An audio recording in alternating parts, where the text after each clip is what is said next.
Welcome to Fireside Nets with Spen and Nick, brought to you by Empire Sports Media. This is episode 87 of Fireside Nets, Nick. That's a special number? Is it? I'm not really sure. Actually, Rob Gronkowski's number 87. He crushed it in fantasy for me this week. Shout out Gronk. A lot of people think that he is the most important player on the Tampa Bay Buccaneers. And by a lot of people, I mean Dan Orlovsky. All right. I also want to brag that I had Leonard Fournette, who put up a 40 burger. Brag away. It's been a long week as a Nets fan, Nick. We only had 3 games. We spoke about the Cavaliers win on Monday, and that was last episode, so we're not going to talk about that game, but we're going to talk the Suns loss, and we're going to talk the Celtics win. We have to start with some tough news. It was announced on Monday after practice. Steve Nash met with the media, and he said that Joe Harris will likely be out 4 to 8 weeks after having ankle surgery earlier in the day. Actually, that's not what he said. His agent said 4 to 8 weeks is the recovery time. But the procedure was to remove a bone particle from Harris's left ankle. Nash said he's confident he'll eventually come back and be just as effective. But, Nick, how big of a blow is this to lose Joe for what now seems it's going to be multiple weeks? You know, it's disappointing because last report I read a few weeks ago was he could potentially be back for the 27th of November, which had just passed when we lost to the Suns, which I know we'll get into. So that was his expected return date. Then they discovered this, what Nash did describe as and you didn't say this word, little bone particle, which is reassuring, which I was surprised to see 4 to 8 weeks after surgery. You're like, no way. How do you recover that quickly? It seems to be extremely, extremely minor. What I will say, because obviously we have to find the positive in everything, which is a more so you thing than me, but I'll try to do it in this situation. We have a bunch of guys that we'll get into on this team stepping up in Joe Harris's absence. He loves absinthe, though, his drink of choice. And I just want to point out my roommate, who is a diehard Celtics fan, watched the Celtics-Nets game, which we'll get into, and said, I don't think I've ever seen Patty Mills miss a 3. So we'll get into that, but obviously a good sign that guys are stepping up and, filling the void that our sharpshooter Joe left behind with his injury. Yeah, I mean, he just gives us another weapon in our arsenal. He can hit open threes. As you saw against Phoenix, the Nets have nights where they struggle from three-point land. And as great as Mills is, Mills can go a little cold. Kevin Durant's a great three-point shooter, but outside of those two guys, Harden's been inconsistent. Bruce Brown and Deandre Bembry aren't three-point shooters. Javon Carter is very streaky. Cam Thomas, in his limited action, his mid-range has been better than his three-point game, let's face it. So his floater, he is the floater. Nice. He does have a nice floater. Adding a Joe Harris to give you that depth of three-point shooters, it's huge. And not having him, it's like if the Heat lost Duncan Robinson. It's the same effect.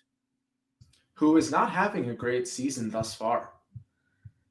He is not. All right, Nick, we move from one injured Net who's a little bit further away from a return to our trusted center, Nick Claxton, who Nash says is almost back. He was seen doing conditioning work. Probably not this week, Nash says, but possibly next week. Have you been missing the Clax man as much as I have? I think we both have, man. I think all Nets fans have, and I know we'll get into Blake Griffin's 2 DNPs in these back-to-back games, but we need someone to give Aldridge a blow. I was going to say we No. Yeah, I know what you're going to say. Let's avoid that. Aldridge has looked incredible. Mid-range specialist. He's the big man we kind of need who could score. He could rebound. Obviously, he's not kind of a pure center. He's not that big body that Claxton is. So we do need someone to complement Aldridge or supplement Aldridge's time. It has not, unfortunately, been Blake Griffin anymore due to his lack of scoring, due to his inefficient offense. Really, I know we kept complimenting Blake Griffin on taking charges, but that is literally the only asset he has shown in the first, 20 games of the season? Yep. We're 14-6, right? First place in the East, 1 game ahead of the Heat. 20 games into the season, and we had to bench Blake Griffin. So Claxton is going to be huge. And we need it. We got rid of Jared Allen for a reason, to get all these guards, to get these better players. We need a young Claxton to step up and relieve some of the hard work of Lamarcus Aldridge. And it's not just Blake Griffin. I mean, the Nets tried to insert Paul Millsap in the lineup against Phoenix. He did not look great either. What does Nick Claxton have the ability to do that Blake, Lamarcus Aldridge, and Paul Millsap can't? He's a bang guy. Okay, they're all essentially bang guys with the exception of Millsap, but Claxton is quick on his feet. So, we'll get deep into Phoenix, but one of the things that killed us is you mentioned Lamarcus Aldridge can't play the entire game. So you're going to need to bench him and put in another 5. And unfortunately for us, Millsap's not the answer. You really don't want to see KD at the 5 because then that forces Durant to have to play defense against the DeAndre Aytons, the Giannis's, these bigger players that he shouldn't have to defend. But back to my original point, Claxton can at least move his feet quick enough to stay in front of guards, to stay in front of. Claxton is essentially a less groomed, more amateur Jared Allen in a sense, right. Build-wise, body-wise. Right. And Jared Allen runs the floor. Right. Well, my point was this. You saw Lamarcus Aldridge get killed time and time again in that Suns game because he was switched on to Chris Paul. Chris Paul was like barbecue chicken, boom, mid-range floater in. Same with Devin Booker. Devin Booker got the ball, got the switch, bang, three-pointer in your face. Campaign. It didn't matter. The Suns took turns picking on Lamarcus Aldridge. And guess what, Nick? Before it was Lamarcus Aldridge, it was Blake Griffin. If you remember that Warriors game, Steph was picking on Blake Griffin. What Claxton does from a defensive standpoint, he comes in and he is someone who can guard 1 to 5 because he's quick enough to do so. So that is the big reason that I miss Clax. I think he can hang out. I think he can really contribute in these games where, let's face it, we don't want to see Lamarcus or Blake Griffin on a Chris Paul. We don't want to see these guys on a Devin Booker or switched on to a Giannis. It's too easy. So if you can split the game between Lamarcus and Claxton, in one sense, you have instant offense in Aldridge. He's been phenomenal this year. Great, really good game against the Celtics. That was his first start, and then he followed it up with a pretty actually good performance against Phoenix as well. But if you can get Clax back, obviously Millsap and Griffin just haven't given you what you've wanted from that backup 5 position. They're both a little washed up. And the last thing I'll say, because I know we're about to get into the Suns game first. Yes, correct. Is that we need Claxton to be what JaVale McGee is for the Suns, right? That backup 5 comes off the bench, gets a solid 15 to 20 minutes. And I mean, McGee roasted us with 10 and 10 double-double. You don't see JaVale McGee putting up too many double-doubles these days towards the latter end of his career. So that's the type of performance we need. It's not asking for much. We're not asking for another Aldridge. We're not asking for a DeAndre Ayton type to come in off the bench, but literally that 15-minute mark, rebounding the ball, defending, giving our guys a blow. That's really all we need from Claxton. And I think at this point in his career, he is still young. He's still being groomed, but he could provide that. All right, so let's get into it. Suns 113, Nets 107. Very, very, very hyped up matchup that ended up being really one-sided. I mean, despite the Nets making a comeback and outscoring the Suns 35-23 in the fourth quarter, this really wasn't a game, and it wasn't a game for a lot of reasons. The Suns came out scorching hot. They put up 34 in that first quarter. Devin Booker, I think, had something in between 11 or 16. I think he had 16 in the first quarter. Yeah. 16 in the first quarter. He ended up with 30 for the game. Shot 50% from the field, 4 of 6 from 3, and 8 of 8 from the line. A really good game for Booker. And then on our side, I mean, James Harden had probably the worst game I've ever seen him play as a Brooklyn Net. Somehow ended up with a triple-double, which is the most misleading bullshit triple-double I've ever seen in my life. But he was downright awful in this one. And we'll get to Harden in a little bit because he was booed by the home crowd, which is something that really doesn't happen to Nets superstars. The Nets had a million turnovers. Obviously, I'm exaggerating. They had 20 turnovers as a team. That's a lot of turnovers. Their average on the season's around 13, 14. Harden had 7 of those turnovers himself. He played 40 minutes. His stat line was 12 points, 13 rebounds, and 14 assists, but almost had a quadruple double with the turnovers. And then you had Mikal Bridges on the other side of the ball. He had 7 steals, Nick. So not only did the Suns come out scorching hot, not only did Booker have a day, They defended the hell out of us. They turned us over a million times. And our superstar point guard / shooting guard, whatever you want to call him, played like shit. So that was the reason this was not a game, in my opinion. I mean, I told you, who did I say were the two teams in the NBA that were still better than us at this point? We're third. Who are the two teams? You said the Warriors and the Suns? Yeah. And I said purely because of chemistry. The Suns just look good playing together. And I got to be honest, Chris Paul, lights out. The dude literally, at this point in his career, doesn't miss a mid-range jumper. Which is funny because when the playoffs and the championship happen, he misses a few mid-range jumpers. I know, it's true. So I watched this first half of the game, and it was just freaking ugly. We were turning the ball over. Like you said, Mikal Bridges had 7 steals, but these steals weren't especially like, okay, he had one really nice pickpocket on Durant, but the rest of his steals were Harden just throwing the ball away. Like Harden would just try to do a pass over Bridges to Durant with no oomph on the ball, and Mikal Bridges would easily just slap it away and then have a wide open fast break. It just seemed, and we can talk about Harden's interview after the game. No, I want to talk about it now when you're done. We're going to talk about James Harden. We're going to get into him a little bit because he deserves it.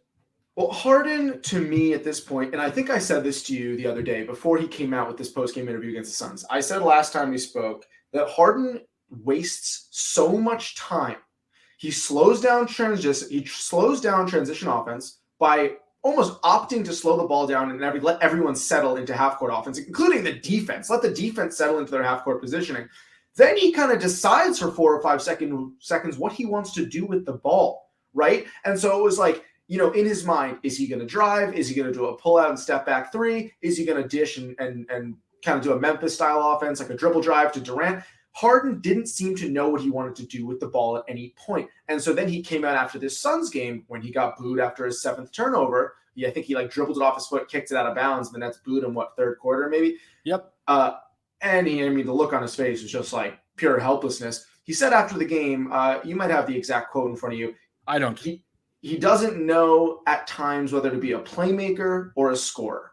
Right. And you could attribute that to the lack of Kyrie Irving. You could attribute that to kind of his new role as the point guard, who's also obviously the second best scorer on the team. Not sure when to do both, not sure when to distribute, not sure when to shoot.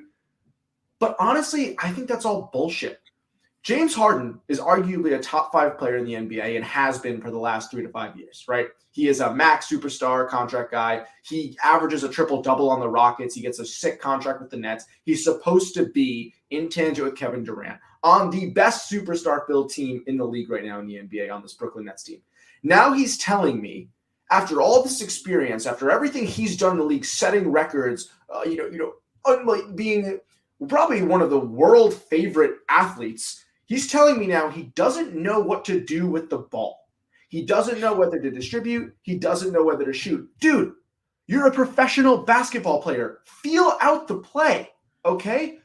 Feel out what did you have a one-on-one? Is the court open? Can you create space? Can you get an open shot? Who's guarding you? Is it going to be tough to get by him? Is it a bigger guy you think you can go blow past? Is Kevin Durant hot right now? Do you want to isolate for him? You are now the point guard. You call the plays. It's not a matter of, oh, I don't know what to do. Someone tell me what to do. It's you now have to take that initiative as a leader and a veteran and a superstar to decide what each play is going to be. Now, I don't know internally if that's a Nash problem too, if he's not feeding Harden enough, if he's not telling him what to do in terms of running the offense, what plays, what formations. I don't think that's the case. It just seems like Harden is hesitant and unsure of his role on this team when that should not be the case.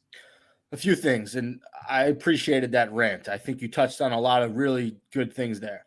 Number one, we didn't give him a sick contract. He's still playing off his contract from Houston, and the Nets can extend him this offseason. But I'm saying it is a sick. He already has a sick contract. Okay. That's my point. Fine.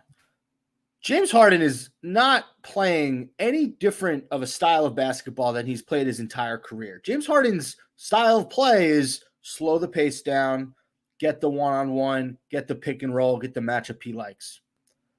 I just think he's a step slow. I think that's really what it is. You saw it a lot in that Phoenix game. I mean, Phoenix plays with pace. They're a quick team when they wanted to be, when they got into their half-court offense. You know, they executed and perfected the half-court offense with the pick and roll, and they'd get the one-on-one matchup with the big man, or they'd find Ayton or McGee in the post. But they were just a step quicker than Harden on virtually every single play on that game. And they showed, I saw a highlight, Harden tried to put a move on Bridges, essentially knocked him down, got an offensive foul, didn't call, it wasn't called for the offensive foul, and then airballed a floater. And as he misses the shot, he pushes McGee. Like, he just looks like he's a step slow, which is tough because in the beginning of the season, Nick, when we knew we weren't going to have Kyrie Irving for however long we weren't going to have him, Nets fans weren't worried because we said, look, we still have Kevin Durant. We still have James Harden. We're still good. And our record, we're still first place in the East. Like you said, we're 14-6. We have a big matchup against the Knicks later tonight on Tuesday night. A Knicks team that has struggled, in the last few weeks, but recently they picked it up a little bit. So we got a test tonight. They dropped to 11-9, 7th in the East. But they're coming off a win against the Hawks. They beat the Hawks the other day. My point is this. If we're not going to get the James Harden of last year, the Houston Rockets James Harden, the guy who can put up 30, 15, 20, whatever in his sleep, if we're going to get this 7 turnover, lackadaisical, careless passing, step slow, can't hit a three-pointer against this elite competition, this is the second game he's underperformed, whether against the Warriors or against the Suns. I mean, if we're going to get this James Harden, Nick, the Nets are going to be in for a tough road down the line when we have to play the Bucks, when we have to play the Heat, when we have to see the Bulls, the Hawks, the Knicks, you name it, because as great as Kevin Durant is, and he had 39 points in this loss, Nick, let's not get it twisted. Durant is having statistically an amazing career. Him and Steph Curry, as of right now, they've each scored 544 points, I think it was. They're each averaging 28.6 points per game. They're the top scorers in the league. And the man was 13 of 28, 9 of 11 from the field, 4 of 7 from 3, 7 assists, 9 rebounds, did have 5 turnovers, but you counteract that with 39 points in 45 minutes. But he can't do it alone. And he can't do it if it's just Lamarcus Aldridge or if it's just Patty Mills. He needs James Harden to be great. He needs him to be elite. And 12, 14 assists, 13 rebounds, and 7 turnovers. And a lot of 0 of 6 from 3. A lot of his misses were momentum killers. A lot of his turnovers were after the Nets got to stop on defense. You just can't have that. So I agree. Yeah. Let me ask you this, right? Yeah. Harden is missing right now a Clint Capella type. Okay. Can Nick Claxton fill the role of the Clint Capella type? They have a similar build. I don't think he's as powerful as Capella. I don't think he's as sure-handed. But what it seems like now is Harden is used to having a 7-footer who's agile, who's mobile, who could literally drive with him every single time. Aldridge is a step slower in his career. Aldridge is a mid-range shooter. He's not really a dunker. He's not really a guy who's going to go down and like 8 and get up, grab something and throw it down. Is that what Harden's missing? I know it's not in the entirety of it, but is that a piece of the puzzle that Harden really needs in his arsenal? I think it can help. I think having Claxton out there to set picks for Harden, get him, into situations where Harden's playing the center and he can either drive past him or throw the oop up to Clax. I think that'll help. But I look at it and say, well, a few years ago when Houston wanted to do small ball, they would put a Jeff Green at the 5, or they would put PJ Tucker at the 5. Like, Harden was great with Capella, got him paid, but Harden did not need Capella to succeed. Harden never needed a big man. So I think he'd help, but I don't think necessarily it's like the missing ingredient. I just think that if Harden can just stop with the turnovers, I don't care if he's a step slow. It sucks, but if he's not getting around his guy, he can still be effective in other ways. Stop with the turnovers, stop with the careless passes, hit a few 3-pointers. I know that step back is still there. He just was 0 of 6 in the game. Hit a few shots and stop doubting yourself. If you don't know when to pass or when to shoot, that I think it's bullshit, by the way. I agree with you. But then you're telling me you're not confident in what you're doing. And that's why you're catching yourself in midair. You're throwing it past your teammates. So whatever it is, would Claxton help? Sure. Is he the end-all, be-all to solve all of Harden's woes? I don't think so. No, I agree with you there. I do think it'll help. And I just want to say about this Nets Suns game, which just proves that I don't want to put this whole loss on Harden's back. I don't. because obviously we lose as a team, we win as a team. Durant did his part. Patty Mills always does his part. Aldridge, don't forget about Aldridge. Oh, Aldridge 18. We'll get to Deandre Bembry. One sec. Okay. I just want to say for the people listening, stat wise, we outshot the Nets. The Nets outshot the Suns 50 to 44%. We also out rebounded the Suns by 6 and out assisted the Suns by 8. The only category, we got beaten steals, but we crushed them in blocks. The only category we really got massacred in was that turnover count. We finished the game with 20 turnovers, as I said, about 7 above our average on the season. They finished with 12, and we lost by 6 points. I know it was kind of a streaky game where they'd go up like 18. We kind of cut it down to the end there and made it close. But if it wasn't for Harden leading in the way with 7 turnovers and us being careless with the ball from the start, this would have been a fine game. So yes, do I think the Suns are a more polished team right now? And would I be scared to face them in any serious game? Absolutely. But we're not far off from competing with them. We need more time to mesh. We need more time just to clean up our game. Harden obviously has to find a little bit more of his role or maybe a little more confidence, like you were saying. But I don't want people to think the Suns massacred us on every level. It was just that one category that kind of swung the other way. I have a comment and then I have a question. The funny thing is you sort of glossed over it, but the fact that Harden is the leader of this team and he's turning the ball over that many times. I mean, this is the guy that's supposed to have the best handle on the team, right? He's the best passer on the team. If you're Durant and you're Bembry and you see your leader turning the ball over, that's got to kill you, right? This is your point guard. This is the guy that's supposed to handle the rock better than anybody on the team. So that does have to be sort of like a detriment if you're a teammate like a Bembry or a Mills and you play off ball and you see Harden just dribbling off his foot or throwing it out of bounds. That's got to be tough to watch. My question is this. You said you don't want to put the loss solely on Harden's shoulders, but if you had to give a percentage to it, what percentage would you say Harden having a bad game resulted in a Nets loss? I'd say 50%. See, I'd say 65, 70. I'd say 70%. Okay, I would put it higher, but go on. I want to comment on the leader thing you said. Okay. Harden is the leader of the team in terms of he's the one who handles the ball. Right. The plays. But I want to say, yeah, Durant is the one that leads by example. Patty Mills is the most vocal leader as a veteran. Blake Griffin did that really well too. Obviously, he's not playing as much. But Harden to me, and this might be another issue with Harden, he isn't the Jason Kidd, okay? He isn't the Chris Paul. He's not going to take over the point guard position and suddenly be the guy that is motivating his teammates, that is yelling at his teammates, that is hyping up the team, calling the shots, being the most vocal leader. That is not Harden, nor will that ever be Harden. So yes, he's a leader in the sense that he touches the ball the most. He has to create the most. He has to create the most action and initiate every single play. But I don't want it to be said that he has to have more responsibility as a leader because, yes, would I like that in hindsight? Absolutely. That's not going to be his game. No, I understand that. I didn't think I was insinuating that he's the leader over Durant or the vocal leader. He's just, look, you've been on teams with point guards. The point guard needs to be the best at handling the ball. I think it's that simple. All right, real quick before we move on, Deandre Bembry, awesome in this game. 18 points. He had 9 rebounds, but just, 2 steals, just a menace on defense, moved great without the ball to start this game. I'd like to point out, if we don't have Bembry in this one, this is a 20-point blowout. I mean, he was the only reason Harden gets the triple-double because out of the 14 assists, I want to say 4 or 5 probably went to Bembry, 4 or 5 went to Durant. So really good game by Deandre Bembry. He has been playing some great basketball as of late.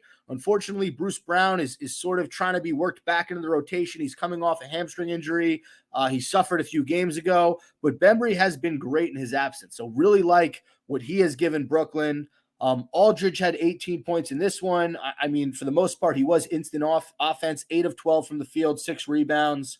But like I said, defensively, he just got destroyed by Chris Paul and Devin Booker for a majority of that third quarter. That was tough to watch. And the final thing I'll say is Landry Shamit. Nice to see him play again. 8 points for the Suns, hit a few threes.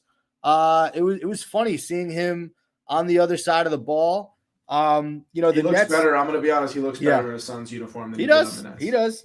The Nets made a push in the fourth. They turned this into a ball game, but I think KD was gassed. He missed a few mid-range shots he usually makes, and they lost this game. So, any final comments on this game? Yeah.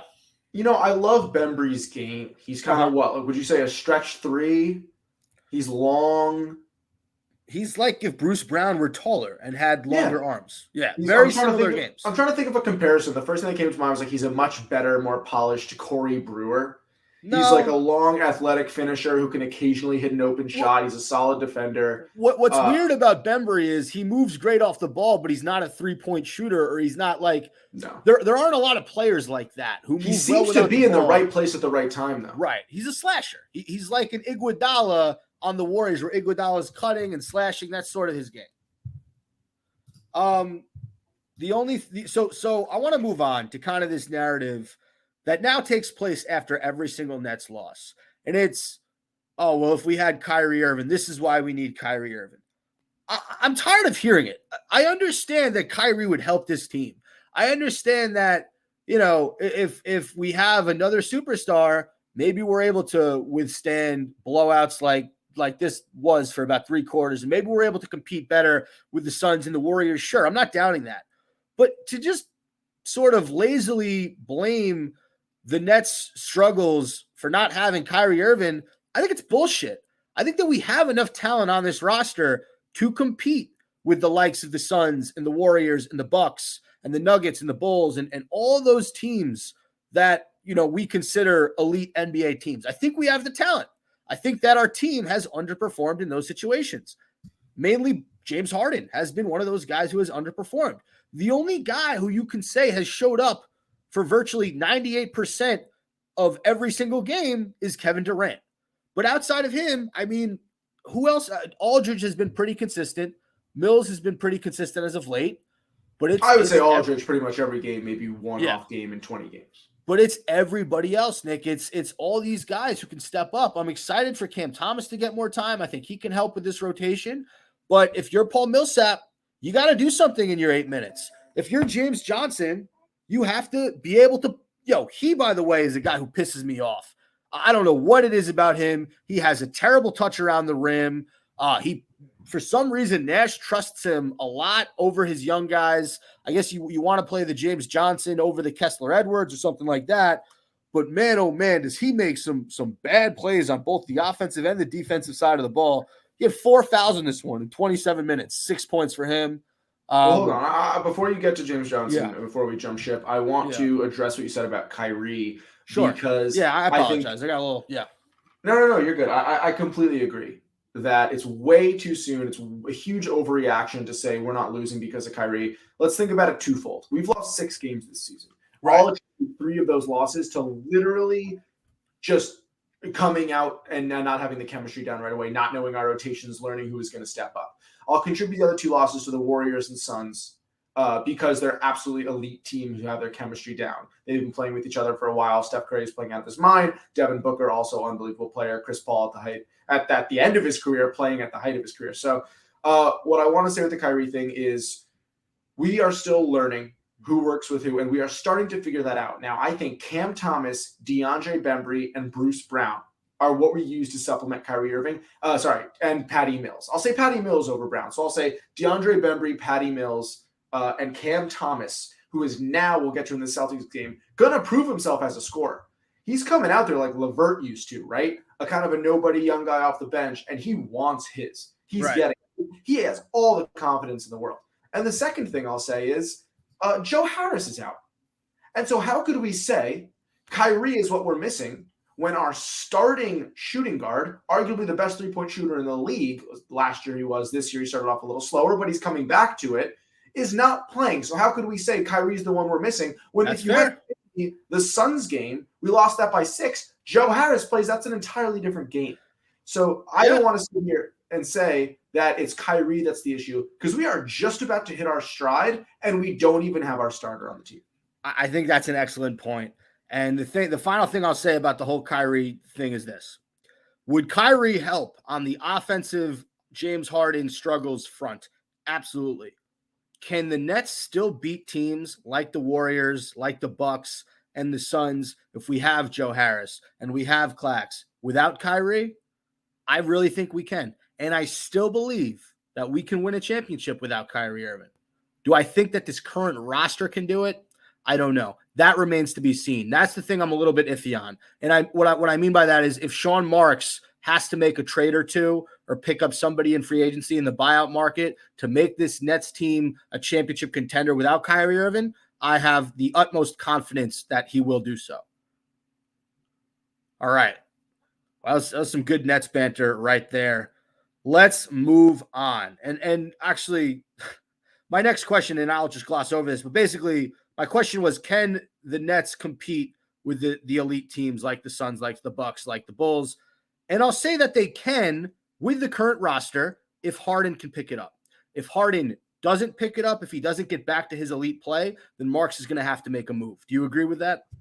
I'm not worried about the Bulls, to be honest. I'm just okay, but do you agree with my overall notion that if Harden can get back to 25, 10-10 Harden with less than 3 turnovers, the Nets can compete for a championship? Yes. If he doesn't, though, we need Cam Thomas to be the next Kyrie Irving. Or we have to make a move on the trade market, or we have to buy someone out in free agency. Those are the only 3 options, right? Let's not stress and panic until we see Claxton and Joe Harris back in uniform and we don't have any injuries on this team. Harris might not be back for about 2 months, so okay, then we're not going to panic until what, fucking January or February? As long as Patty Mills keeps shooting the way he's shooting, yeah. All right, we have one more game to get to. This is actually, ironically, probably the most complete win of the Nets season early on. So it's only natural to then follow it up by getting creamed by the Suns. 123-104. We destroyed those pesky Boston Celtics. Lucky that Irish clown on their half court, right? Yeah, the one that who stepped on it. Kyrie was the one. Yeah. But yeah, it was a great win for the Nets. Was just pumped that, this is a team in the Celtics that had been surging as of late. I mean, Tatum's picked it up. Jaylen Brown's back from injury. Schroeder's been playing well as of late. And the Nets got a wire-to-wire victory. This was awesome in the sense that everybody on the Nets contributed. Kevin Durant, 21 points, 8 assists. Lamarcus Aldridge got his first start. This is when Nash finally wised up and said, Blake, I love you, but we're going to bench you. We're going to start Lamarcus. He's been automatic. He had 17 points and 9 rebounds in this one, 23 points on 8 of 12 from the field, 7 of 10 for Patty Mills. 7 3-pointers for Patty Mills. Like your buddy said, he doesn't miss. James Harden, 20 points, 11 assists, 7 rebounds for him, 8 of 9 from the line. Only 3 turnovers in this one for Harden. You had Bembry with 9 points, 10 rebounds. Cam Thomas came in off the bench. He had 13 points. James Johnson with 7. Paul Millsap with 3. Javon Carter with 6. And Day'Ron Sharpe with 4 in garbage time. So the only guy on the Nets who did not play was Blake Griffin. That was a coach's decision. Everybody else got time. The Nets shot the ball 50.6% from the field, 40% from 3. They only turned the ball over 10 times. And defensively, I mean, they made life tough. Jason Tatum, what a bad game from Tatum. 15 points on 4 of 16 from the field, 1 of 9 from three-point line.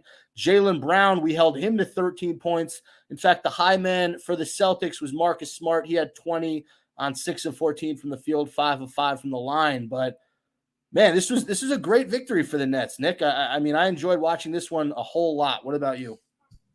I call this one the feed the hot hand game. Oh, cool. Everyone's hot. This was just literally take turns scoring. I mean, you're watching Javon Carter hit 2 threes. You watched Cam Thomas hit a fadeaway jumper at the shot clock buzzer with a man in his face. You watch Patty Mills, every literal part of the perimeter. Patty Mills fading into the baseline corner, pulling up with Grant Williams in his face at one point, nailing a 3. Patty Mills is such a fun shooter to watch. His release is so quick, and he has such a confident, pure stroke. It's beautiful. So this, to me, like you said, the most complete game we've played in terms of efficiency, field goal percentage, 50%, 10 turnovers, half the amount of turnovers we had in the next game that we lost against those Phoenix Suns. And this was literally everyone taking turns hitting shots. Aldridge had some unbelievable turn spin, fadeaway mid-range shots. Bembry almost had a double-double 1 point away. This was an all-around great performance. And what I like to say about Durant is Durant, 21 and 8 assists. we didn't need him to score 30, 35, right? A lot of the time we depend on getting the ball in his hands, but I think Durant had a smile on his face in this fourth quarter when every single person was stepping up and scoring. So this was an all-around great win. Celtics are a weaker team this year. Are they now 10-10 or 11 or 11-8? I don't know. 11-9. They're either in 7th or 8th place, tied with the Knicks, but they are not looking good. I don't know why Celtics are 11-10. 11-10. They must be one spot ahead. Every trade that the Celtics do always includes Al Horford for some reason. Why is he now back on the team as an old washed-up big man? So, listen, expected win, but it was great to see all of our smaller role players step up. I also want to hit you with a fun fact. Did you know Enes Kanter, the Turkish big man for the Celtics, is changing his name to Enes Kanter Freedom? I did know that, yes. To address some of the issues that he stands for that we won't get into. You could read more about it, but kind of a meta world peace move there. All around, nice win, fun to watch, a little take it with a grain of salt because it was then hard to see the complete flipperoonie against the Suns. But let's address the Blake Griffin DNP because he did not play. This was the first game against the Celtics. He didn't get 1 minute. And he's perfectly healthy. Then he did not play 1 minute against the Phoenix Suns. This is what we call a coach's decision. And Steve Nash afterwards said something along the lines of, and I'll misquote him, but hey, Blake Griffin, of course he wants to play. Nobody wants to see this. No player wants to be benched, but he understands we're trying to do what's best for the team. And we're going to keep it this way indefinitely until, we feel something needs to change. Now, I know you have been saying this for a while. He's been adding nothing. Is it drastic to go from starting to 0 minutes? I don't think it is. I think he's been that bad that his play warranted him a few DNPs. I don't think this is the last we're going to see of Blake Griffin in a Nets uniform. Injuries happen. Spots open up. Do I think he's going to be inserted back into the starting lineup? Hell no. Do I think that there's, some time there, whether it's because Millsap's ineffective in his role, whether it's because Claxton's taking too long to get back. Right now, Nick, it's Lamarcus Aldridge and Paul Millsap. Those are the two big men against Phoenix. We can't do that. Oh, and against fucking Boston. We can't do that. We can't just trot those two guys out and say this is our front court. So whether it's Claxton that comes back or Blake, gets some time from Millsap, he's going to need to see the floor again. I do think that Nash should eventually, and I spoke with Frank Fleming on our Friday bonus episode about this. I think he should just change his role on the team. I think this is something that Blake can do because Blake wants to win a championship. Blake knows that his prime is behind him. So if you tell him, hey, man, you're going to be our 8th or 9th guy. You're going to play 10 to 15 minutes a game. We need you to draw a charge. We need you to get rebounds, maybe hit an open three, but you only have 10 to 15 minutes a game to do that. I think he would gladly do that, especially if he's not going up against the starters. Like you and I both know, Blake against a backup center for the Magic is going to be a lot more successful than Blake against Jared Allen for the Cavaliers, which he got destroyed, by the way. I don't think that Blake's time as a net is done, but I think that down the line, there's going to be some type of role for him to play. And the one thing I'll say about him was on the bench during that Phoenix game and the Boston game, I believe he was pretty engaged. Like he looked like he was cheering on his teammates, which is always something you like to see. He's a classy guy. He is. He's not the guy who's going to act bitter on the bench. And I'll say the same thing about DeAndre Jordan. He wanted out of there because he wanted to get more minutes. Obviously, he's on the Lakers now. Blake Griffin, no matter whether he stays, goes, he is a respectable leader and veteran and overall just a good dude. And he's not going to give anybody a hard time. And, like you said, if this has to be the way it is and he doesn't play for a while or if not ever again, if it's best for the team, it sucks. Because I like Blake Griffin. He's had some incredible years behind him, but sadly, they're behind him. Yeah, I agree with you. And by the way, just to go back to your Cam Thomas comment about that turnaround shot over Schroeder, that was fucking ice cold, man. That was some Kyrie Irving in your face, shot clock winding down, impossible shot bullshit. Like that was fucking Mills, Aldridge, and Cam Thomas in that game against the Celtics were hitting unbelievable shots. And what I loved about all of them is the no hesitancy.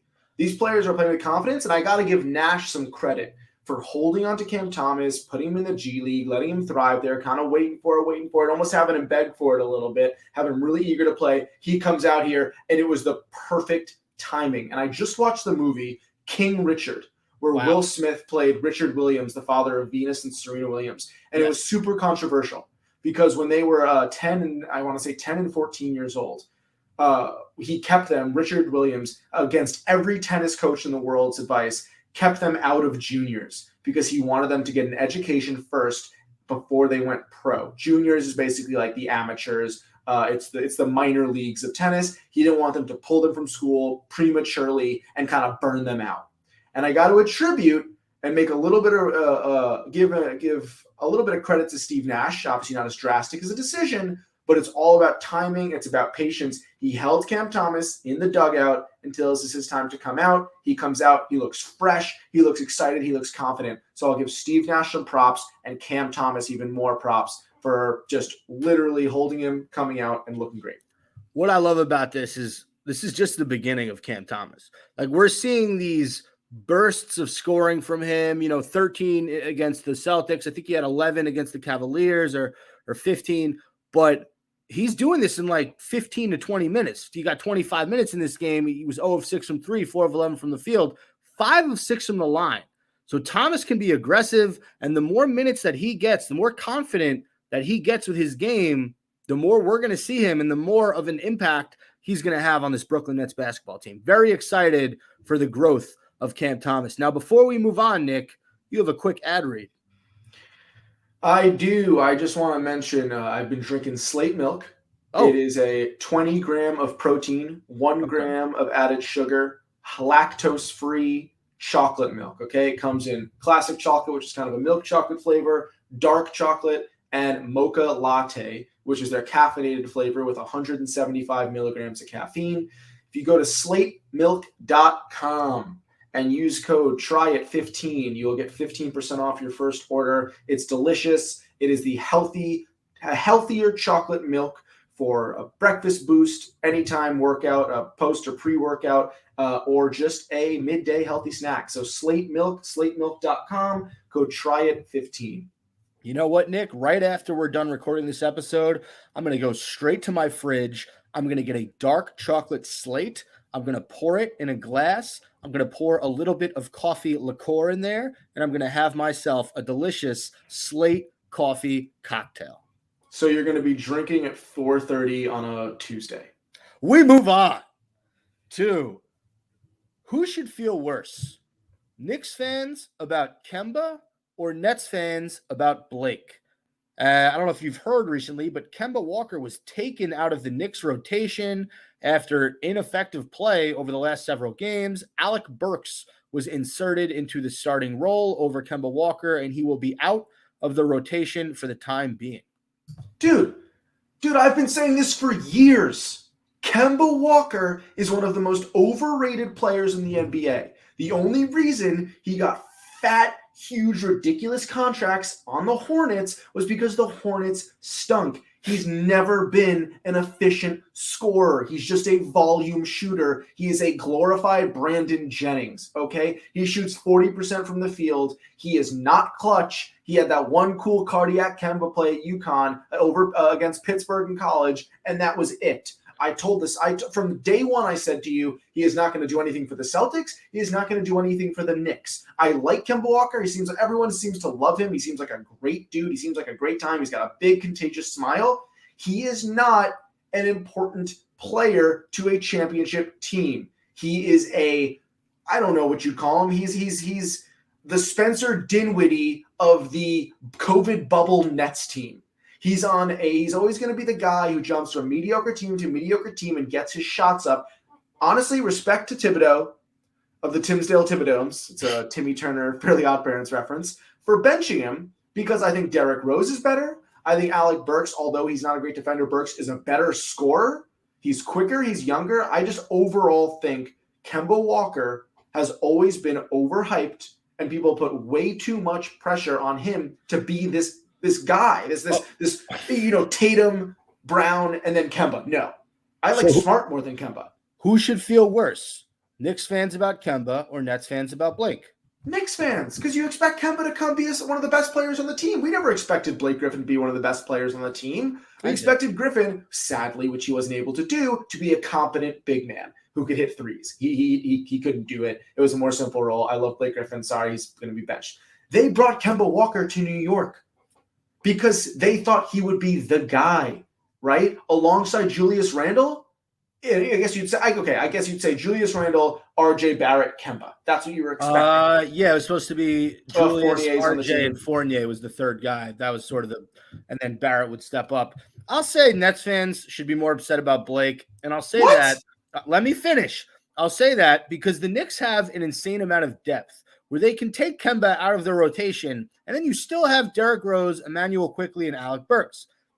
The Nets don't have the same luxury in the front court. We spent 20 minutes talking about why the return of Nick Claxton is extremely important, and the fact that Millsap's been inefficient, and the fact that Lamarcus Aldridge, as great as he is offensively, defensively, he's a liability when it comes to switching in the pick and roll. So for me, the fact that the Knicks do have a dearth of guards at their disposal, I think that makes Kemba a little bit more, what's the word I'm looking for? Expendable, right? Than Blake Griffin. Disposable? I wouldn't say disposable. You can't dispose of a human being. You can. I would say, yeah, this isn't good, fellas. I would say Nets fans about Blake over Knicks fans about Kemba. That because of the amount of depth you have on that roster. All right, next up. Who should be more upset? James Harden fans or Kyrie Irving fans? I mean, Kyrie Irving fans. Listen, with Harden, he's going to struggle. He's also had great games this season. He's off to a slower start than he has been in the past. But you know what Harden has that Kyrie doesn't? He's on the court, and he could get better. I thought you were going to say the vaccine. That would have been funny. You can't get better if you're not playing. So the Nets are 14-6. I don't think any Nets fans are sitting here thinking we're doomed because Harden is playing a 6 out of 10 instead of a 9 out of 10. All right. So it's clearly Kyrie fans are more disappointed because they can't freaking see him play. I'm going to have to disagree with you, man. Look. Your takes are stupid. All Kyrie is doing is he's not playing because he doesn't want to take the mandatory shot that he needs to take in order to be on the court. So for all we know, Kyrie is just as good as he was before he hurt his ankle in that Bucks series. So I can't be that upset with Kyrie if I'm a fan because he's just doing what he thinks is right. Do I think what he's doing is right? I don't. But I can't hate him for thinking what he's doing is the correct course of action. James Harden, on the other hand, is a guy who has the opportunity to be a co-star or a co-leader with Kevin Durant on one of the most entertaining, talented rosters in the league in the Eastern Conference, which, let's face it, the Eastern Conference is lesser than the Western Conference right now, and he's not taking advantage of it, and he's stinking it up against elite competition. He's turning the ball over at will, and I'm sorry, but this is something that Kyrie Irving, if he's on the court, I don't think he's doing. I don't think Kyrie's turning the ball over 5 to 7 times a game. So yeah, Harden fans shouldn't be upset with Harden. They should be irate with him. They should be incensed with him. They deserve to be angry, a lot angrier than Kyrie Irving fans. You're an idiot. All right, we move on to the Nets-Knicks game later tonight. It is Tuesday. You are listening to this episode on Tuesday, 11:30. Nick, who do we think this game goes to? It is being played in the center of Barclays or the Clays. It's the Nets. Come on. We're a better all-around team. Even if the Knicks play their best game, I just think we have more talent. We're more efficient. Just go to our matchups. The only matchup I think we lose right now in that starting lineup is Randall, who's just a freak athlete. If Randall matches up with KD, then we win that. Right? You froze. What's up? If Randall matches up with Kevin Durant, we would win that matchup. Did you hear what I said? You froze for a second. If Randall matches up with Durant, Durant's not going to be able to guard him. If Aldridge matches up with Randall, he's not going to be able to guard him. He's the only person I think will get his. Okay, I would tend to disagree. Randall has been as of late. I think this is going to be a bigger game for a guy like Evan Fournier, who fucking hates Durant. He always wants to show up against the Nets. You saw that in the series we had with the Celtics. I agree with you. I think the Nets take this one. I think it's a close game. I'm going to say they win 112-108. What's your prediction for final score? I'm going to say we win 113-101. 113-101, 112-108, both Nets victories. All right. That does it for this week's episode of Fireside Nets with Spen and Nick, brought to you by Empire Sports Media. Thank you all for listening. We appreciate it. Nick, any final words before we head out? No, I think it's my turn to give you a song now. All right, what's the song to end it? It's Skyfall. Okay, Skyfall by Adele. All right. You ready? Yeah. Fireside Nets with Spen and Nick. That's not our it's Catch You on the Fireside. Oh, okay, let me try again. You know what? I don't like that one. I'm going to give you a different one. That's terrible. It's Let the Drummer Kick, Citizen Cope. Oh. Okay, I got it. Catch you on your side. Catch you on the fireside. All right, that was pretty